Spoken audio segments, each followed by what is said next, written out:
So இத பத்தி நம்ம புரிஞ்சுக்கணும்னா, முதல்ல போன் எப்படி இருக்கணும் அப்படின்றத புரிஞ்சுக்கணும்.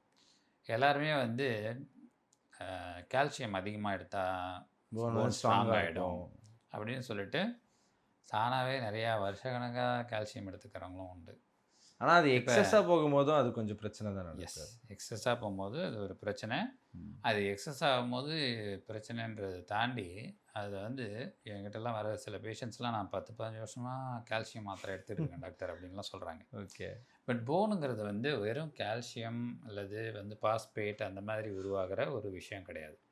இதில வந்து ஆர்கானிக்கா ஒரு பகுதி உண்டு. இன்ஆர்கானிக்கா ஒரு பகுதி ம். உண்டு. ஆர்கானிக்னா என்ன அர்த்தம்? ஒரு பில்டிங் இருக்கு. இப்போ அது ஒரு ஆர்க்கிடெக்சரல் டிட்டோரியேஷன் தான் நமக்கு வந்து இந்த ஆஸ்டியோபோரோசிஸ். அந்த ஸ்ட்ரக்சர் வந்து ஃப்ரேம் வந்து ஒன்லி வந்து அந்த ஸ்ட்ரக்சர்ஸில் போய் டெபாசிட் ஆனா தான் அது ஸ்ட்ராங் ஆகும். இப்போ எப்படி வந்து ஒரு கம்பி மாரி வலையெல்லாம் ம். கட்டி, அதில போயிட்டு செங்கல் வந்து வச்சு, அந்த சிமெண்ட்ட போட்டு பூசினா தானே கட்டிடம் ஸ்ட்ராங் ஆகுது. கண்டிப்பா. இப்போ செங்கல்ல மட்டும் வச்சுக்கிட்டே இருந்தோம்னா, அது விழுந்துரும் இல்லையா? ம், ஸோ ம். அதுதான் இங்க நடக்குது. இந்த ஆஸ்டியோபோரோசிஸ்ல.